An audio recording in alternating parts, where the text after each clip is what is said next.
nous avons conçu ce site internet pour l'amour du Père, d'abord comme un recueil moderne des psaumes avec vidéos et commentaires par des personnalités à l'engagement emblématique.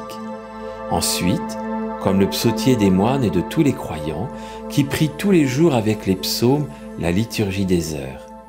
Mais aussi comme un vitrail vivant, réflexion de l'amour du Père pour un cœur à cœur avec lui, Dieu, Abba Père, Créateur et Sauveur.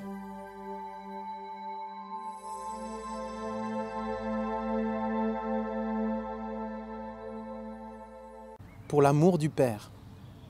Louez l'Éternel, chantez à l'Éternel un cantique nouveau, chantez ses louanges dans l'assemblée des fidèles, qu'Israël se réjouisse en celui qui l'a créé, que les fils de Sion soient dans l'allégresse à cause de leur roi, qu'ils louent son nom avec des danses, qu'ils le célèbrent avec le tambourin et la harpe, car l'Éternel prend plaisir à son peuple, il glorifie les malheureux en les sauvant, que les fidèles triomphent dans la gloire, qu'ils poussent des cris de joie sur leurs couches, que les louanges de Dieu soient dans leur bouche et le glaive à 2 tranchants dans leurs mains, pour exercer la vengeance sur les nations, pour châtier les peuples, pour lier leurs rois avec des chaînes de fer, pour exécuter contre eux le jugement qui est écrit.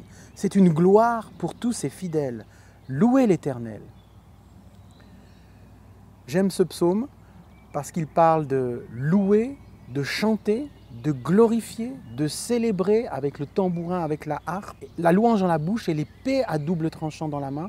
Ça nous parle de la louange, de la musique et ça nous parle de la parole de Dieu qui est ce glaive à 2 tranchants pour exercer la vengeance sur les nations, pour prier sur les nations, pour guérir les nations, pour châtier les peuples, pour annoncer la bonne nouvelle, pour lier les rois avec des chaînes et les grands avec des ceps de fer.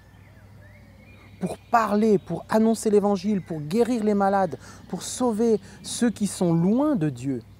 J'aime ce psaume parce que c'est une gloire, c'est comme ça qu'il se termine, c'est une gloire pour tous ces fidèles, c'est-à-dire nous tous, louer l'Éternel. Ce psaume nous enjoue, nous demande, presque nous ordonne de louer l'Éternel. C'est notre appel, c'est notre identité, c'est ce pourquoi nous avons été créés. Donc je suis Joël Andrès et vous l'aurez compris, certainement je suis engagé dans le ministère de louange et d'adoration en France et particulièrement dans l'unité des croyants. Ça fait des années que je suis impliqué dans l'animation des conférences Paris Tout est possible, Debout Resplendit, à Châlons-en-Champagne et dans plein d'autres endroits. J'ai à cœur l'unité des croyants et mon cœur c'est de voir les croyants de toutes origines, orthodoxes, protestants, catholiques, évangéliques, pentecôtistes, baptistes, de toutes les confessions s'unir parce que nous sommes l'Église de Christ, s'unir dans un même chant, dans une même louange pour exalter le seul et unique vrai Dieu.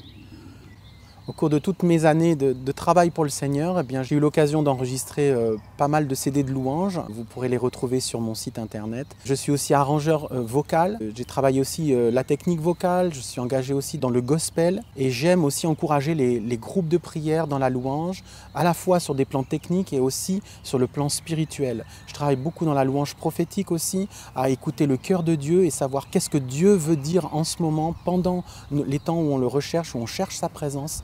Voilà, je travaille dans tous ces domaines-là et j'aime servir le Seigneur et particulièrement dans l'unité des croyants. Pour définir la louange prophétique en 2 mots, très rapides, la louange c'est notre chemin de communion vers Dieu. J'entre dans ses parvis avec des louanges en chantant à Dieu, Dieu qui est vivant, Dieu qui est la parole vivante, Dieu qui a créé l'univers par sa parole.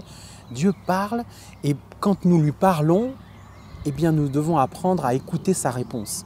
Et la louange prophétique, c'est ça, c'est apprendre à discerner ce que Dieu est en train de dire ou ce qu'il est en train de faire, peut-être ce qu'il est en train de chanter, peut-être ce qu'il est en train de danser, alors que nous nous approchons de lui et avoir ce dialogue et cette relation avec lui dans la louange. Pour l'amour du Père.